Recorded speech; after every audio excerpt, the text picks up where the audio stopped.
Cylinder blast की तस्वीर कैमरे में कैद हो गई है। मामला रोसड़ा थाना क्षेत्र के सैयार गांव का है, जहां भोज के सामान तैयार करने के दौरान गैस सिलेंडर में पहले आग लग गई और फिर देखते ही देखते सिलेंडर में ब्लास्ट हो गया। तस्वीरें आपके टीवी स्क्रीन पर आपको दिखा रहे हैं। देखिए किस तरीके से जोरदार धमाके के साथ सिलेंडर में ब्लास्ट हुआ। पूरे इलाके में अफरा तफरी का माहौल बन गया। आग ने कई कच्चे घरों को अपनी चपेट में ले लिया। अच्छी बात यह है कि किसी जान माल का नुकसान इसमें नहीं हुआ है। तो बड़ी खबर और ये तस्वीर आपके टीवी स्क्रीन पर समस्तीपुर के रोसड़ा की दिखा रहे हैं, जहां देखिए जोरदार धमाके के साथ सिलेंडर ब्लास्ट कर गया, जैसे इलाके में हड़कंप मच गया। कई कच्चे मकान इसकी चपेट में आ गए हैं, लेकिन अच्छी बात है कि किसी भी जान माल का नुकसान इसमें नहीं हुआ है।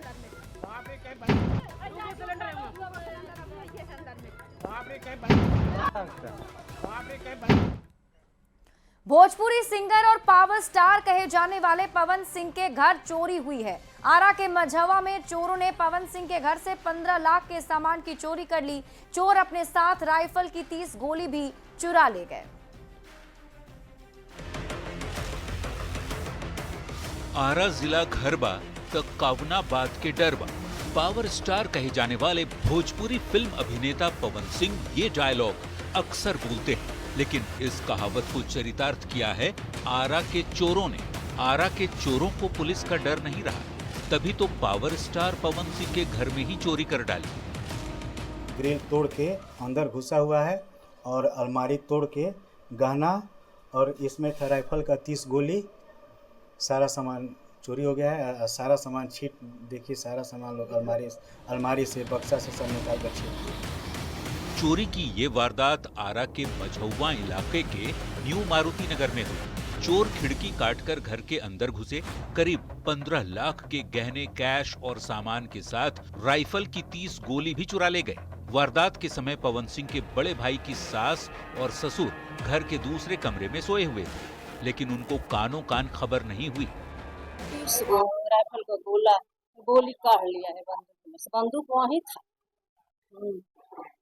ना, बंदूक नहीं ले।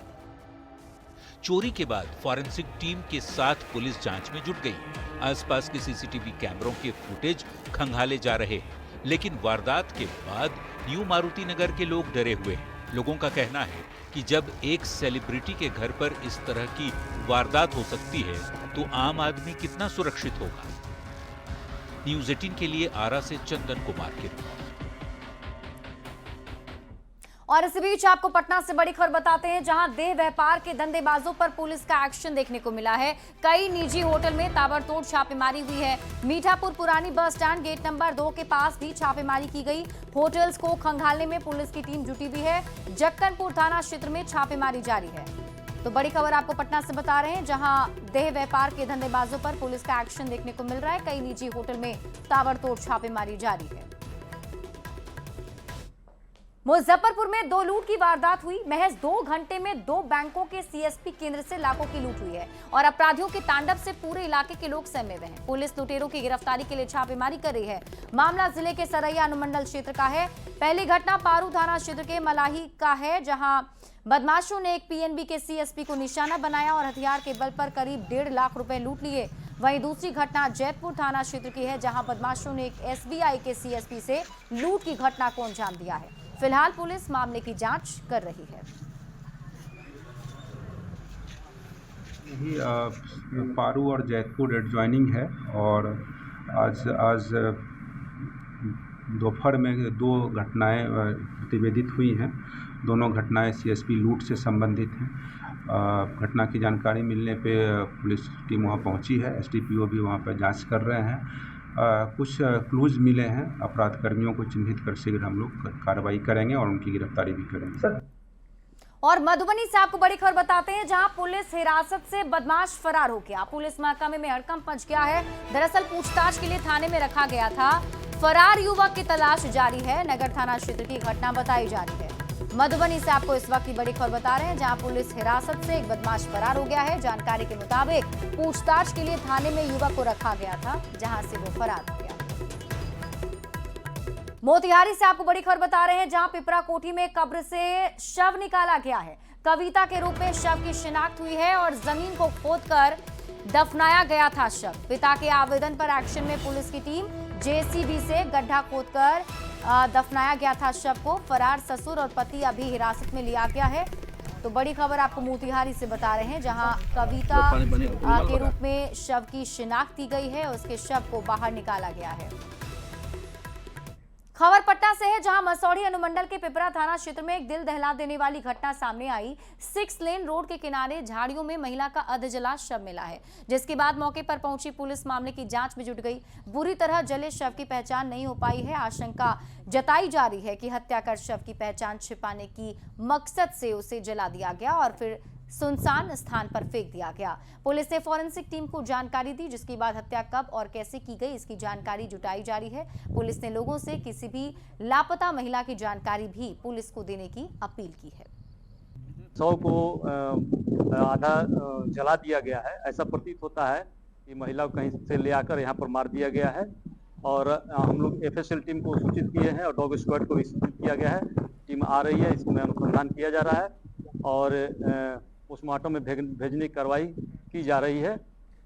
आपराधिक घटना रोकने के लिए पटना पुलिस पूरी तरह अलर्ट मोड में दिख रही है। अब पटना आने और पटना से बाहर जाने के रास्ते में रात में भी चेकिंग की जा रही है। पटना से सटे परसा में भी मीठापुर महूली एलिवेटेड रोड पर पुलिस गाड़ियों की जांच करती हुई नजर आई। गाड़ियों की जांच करते जवान मुस्तैद दिखे। पुलिस के मुताबिक रात में भी जांच की जा रही है ताकि किसी संदिग्ध को पकड़ा जा सके। महोदय का निर्देश है कि शाम में 6 से 9 वाहन चेकिंग सख्ती से करें और जो भी आपराधिक दृष्टिकोण से और जो भी आपराधिक दृष्टिकोण से जो भी गिरफ्तारी होता है या फिर आर्म्स या फिर शराब से संबंधित जो भी चीज़ है उनके लिए चेकिंग करें।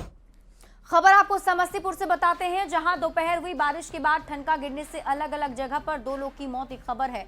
ठनका गिरने से मौत की पहली घटना सिंघिया थाना के लिलहौल पंचायत के कैना गांव में हुई। युवक परिजन के दाह संस्कार में गया था, जहां पेड़ के नीचे बैठने के दौरान ठनका की चपेट में आ गया। दूसरी घटना शिवाजी नगर के परसा गांव की है, जहां बारिश के दौरान खेत में काम कर रहे किसान ठनका की चपेट में आ गए थे। पुलिस ने दोनों शव को कब्जे में लेकर पोस्टमार्टम के लिए सदर अस्पताल भेज दिया है। ये उसमें खेत का आली बन रहा था, उसमें उनका बिजली गिरने से मौत हो गई। कहाँ पर ये काम? ये खेत में कर रहा था, वार्ड नंबर 13 में पड़ता है खेत। लड़का हमारे गांव में डेथ कर गया था, उसको दाह संस्कार करने के लिए गया था शमशान। वहीं पर जो है से बारिश आया, पेड़ के पास बैठा था अकेला, ठनका गिरा, इसी के पर मौत हो गई। वैशाली से आपको बड़ी खबर बताते हैं। वैशाली में 2 जगह ठनका का कहर देखने को मिला है। महनार में 3 लोग गंभीर रूप से झुलस गए हैं। पत्नी की मौत हो गई है, पति की हालत गंभीर है। देसरी में ठनका से 4 मवेशी की मौत हो गई। आगे की कार्रवाई में प्रशासन जुटा हुआ है।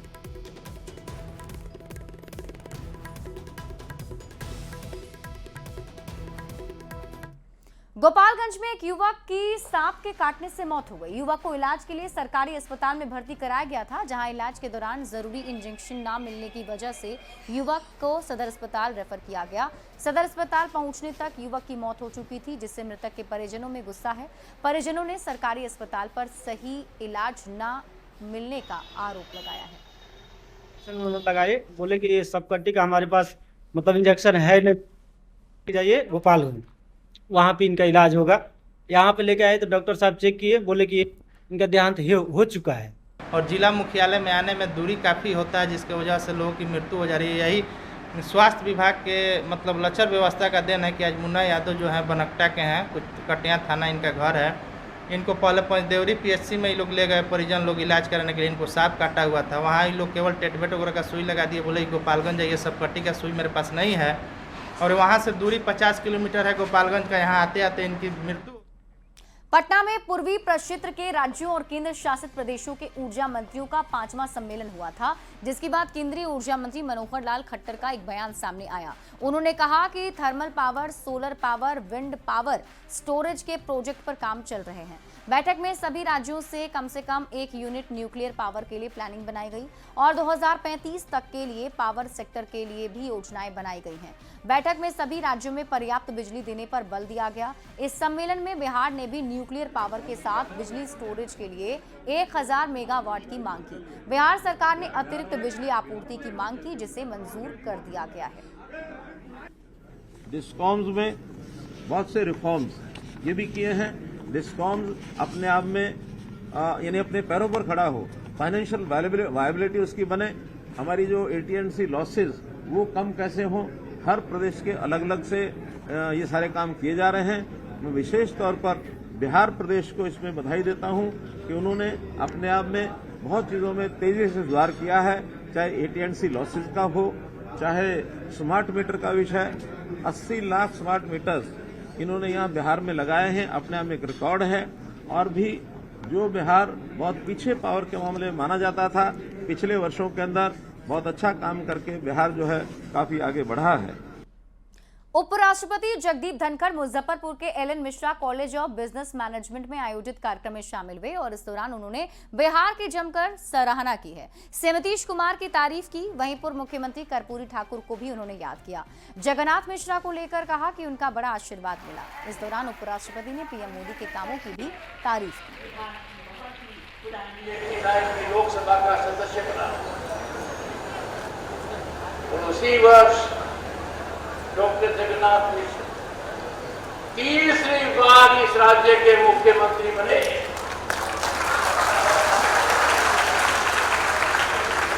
मेरे लिए राजनीति नहीं थी, वो इसके प्रखर खिलाड़ी रहे हैं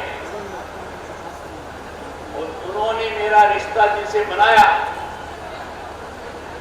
मेरे को बहुत काम आया। आपातकाल के 50 साल के मौके पर बीजेपी ने इसे काला अध्याय के रूप में मनाया और इसी के साथ पूरे बिहार में आपातकाल की बातों का 28 जून तक प्रचार करने का अभियान चलाने का फैसला लिया गया। विधानसभा के विस्तारित भवन में आयोजित कार्यक्रम में केंद्रीय मंत्री मनोहर लाल खट्टर के साथ डिप्टी सीएम सम्राट चौधरी, विजय सिन्हा, बीजेपी प्रदेश अध्यक्ष दिलीप जायसवाल सहित पार्टी के सभी नेता मौजूद रहे। सम्राट चौधरी ने आपातकाल की याद दिलाते हुए कांग्रेस पर प्रेस की आजादी पर प्रतिबंध का आरोप लगाया और इसे बिहार भर में फैलाने की बात कही। केंद्रीय मंत्री मनोहर लाल खट्टर ने कहा कि आपातकाल की वजह से लोकतंत्र खतरे में पड़ गया था और लोग आज भी इससे डरते हैं। वैसा दिन भी देखा जब पत्रकारों को हजारों की संख्या में जेल में डालने का काम किया। राजनीतिक कार्यकर्ता का कोई गुनाह नहीं, तब भी उनको रोकने का काम किया गया। कोई FIR नहीं, इसके बावजूद भी लोगों को जेल भेजने का काम किया गया। तो हमारी आज आबादी 95% वो उस काल की नहीं है, उससे बाद की।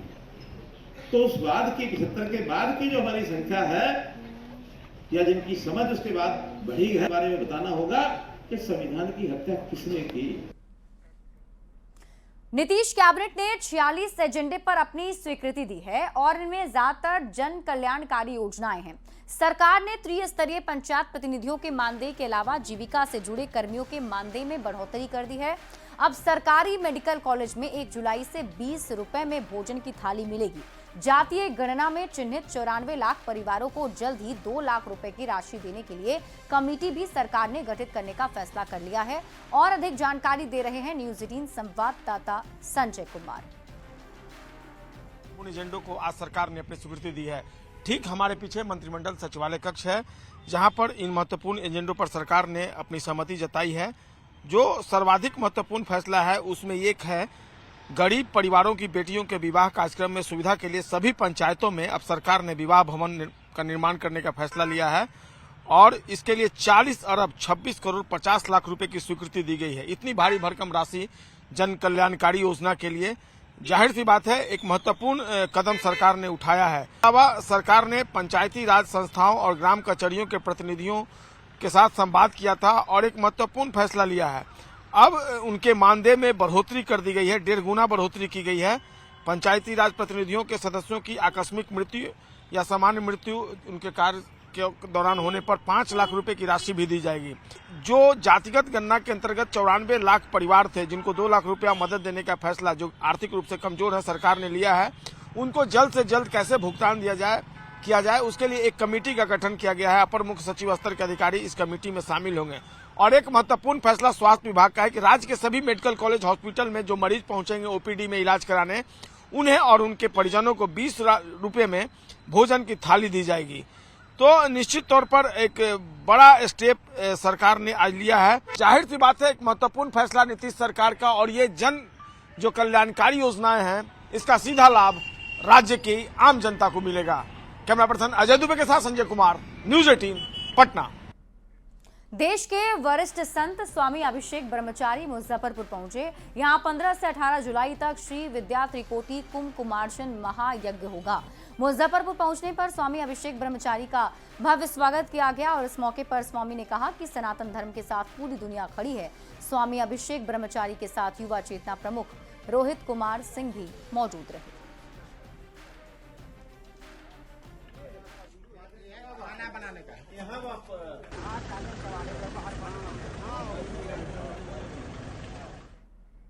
और इसी के साथ इस बुलेटिन में अभी के लिए बस इतना ही। आप देखते रहिए न्यूज़ 18 बिहार झारखंड।